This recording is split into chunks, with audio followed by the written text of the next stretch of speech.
Please go in your Bible. Go to the book of Matthew. Matthew chapter 21. Jesus entered the temple of the Lord. He chased out all those that did sell merchandise.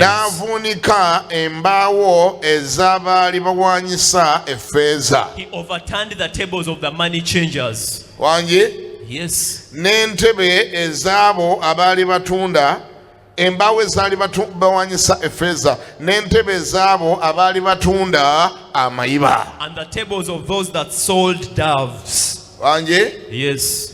Verse 13. Nga bw'abagamba nti, and he told them, kyawandiikibwa nti, it was written, ennyumba yange eneeyitibwanga nnyumba ya kusabiramu. My house shall be called the house of prayer. Naye ate mmwe mugifudde empuku y'abanyazi. But you've made it a den of liars, or den of thieves. 14. Awo abazibe b'amaaso, the blind men n'abalema and the lame ne bajja gy'ali came to him mu Yeekalu in the temple. N'abawonya. And he healed them. Ani awulidde angambeko nti amen. Please say amen. Siwulidde ani awulidde angambeko nti amen. Please say amen. Teeka ggulu omukono ogambe, lift up your hand and say, nti leka amayiba gafulume. Let the doves get out. Leka amayiba gakole gatya? Let the doves get out. Say, oh Jesus, leka amayiba gafulume. Let the doves go out. Bassebo ne bannyabo, ladies and gentlemen, eyeekaalu eno, this temple yali nnyumba ya Katonda. Was the house of the Lord. Yali yategekebwa kukolerwamu bya Katonda. It was prepared for God's business. Yali nnyumba ya kusaba. It was a house of prayer.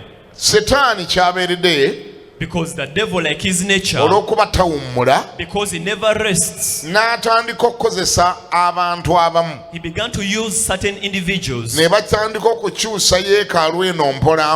began to turn this temple a little. The one which was meant for prayer, and for the healing of the lame, and the sick, and the problem people, and for glorifying the name of the Lord.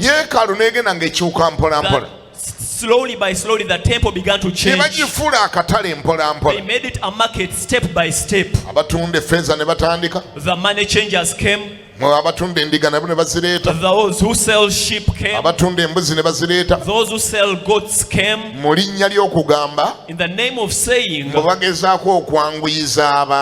that they are trying to make things easy for people. You know, people who do certain things, they do them and they defend what they do. They try to defend their works.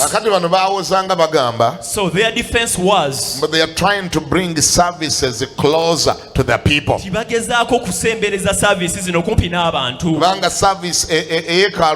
Because this temple always had times of giving sacrifice. This sacrifice of animals. Some bring goats to the altar of the Lord. Some bring sheep. So these crafty men, in the name of making things easy for people, with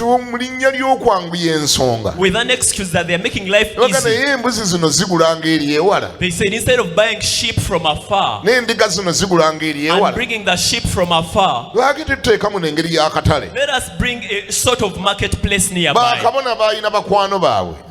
The priests had their friends and they had their relatives. So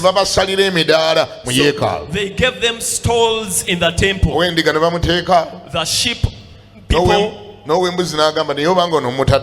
the people of God said, here, they said, please get me a corner also. And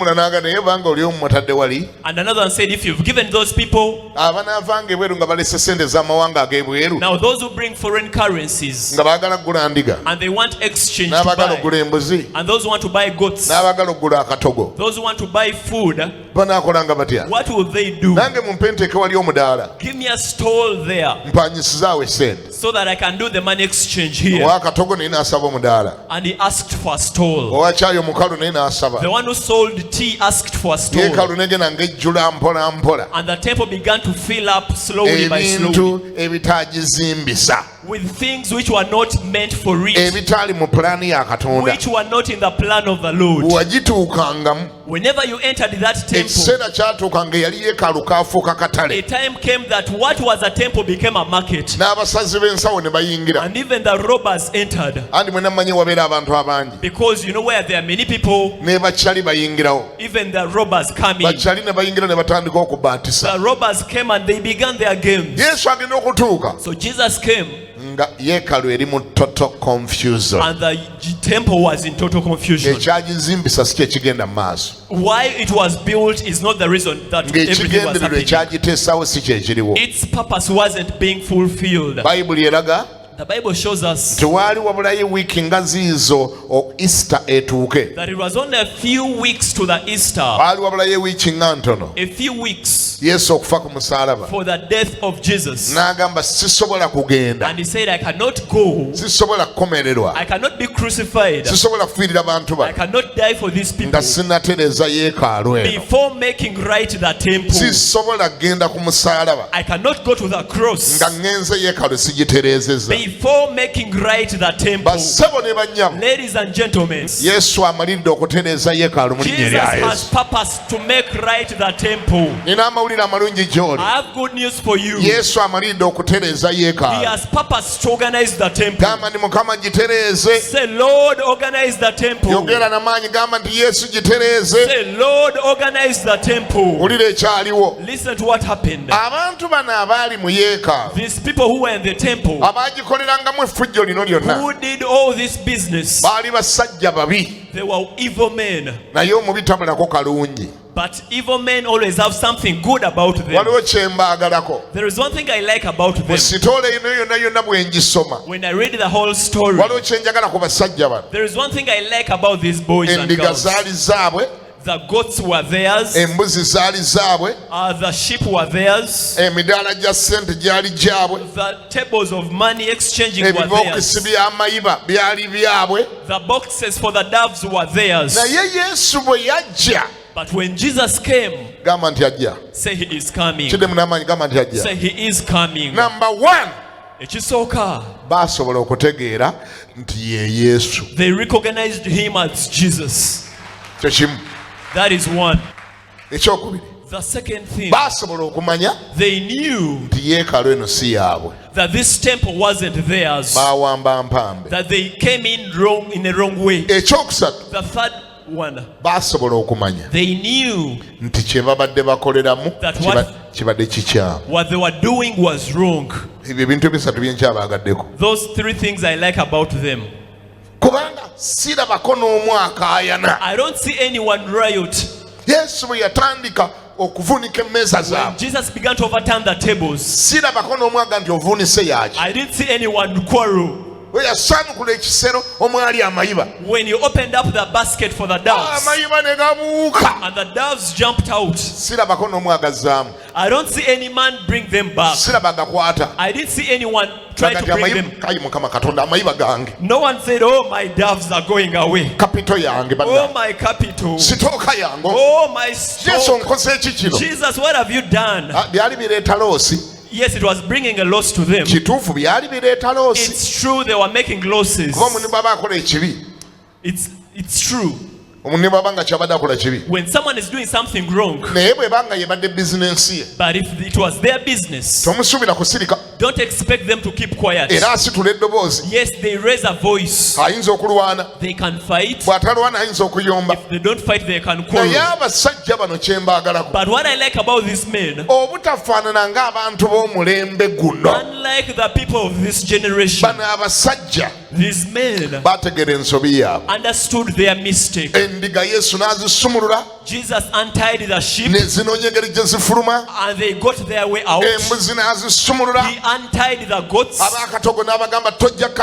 He chased out the food sellers.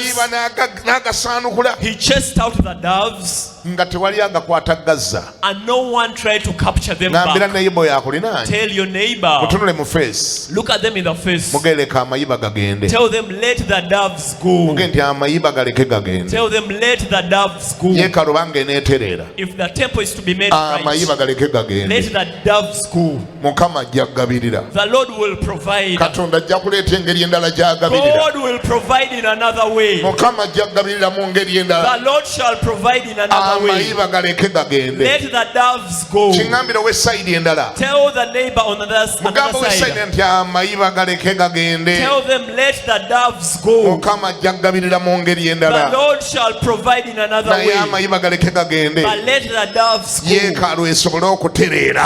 So that the temple can be made right. Ani awulira ngambeko nti amiina. Please say amen.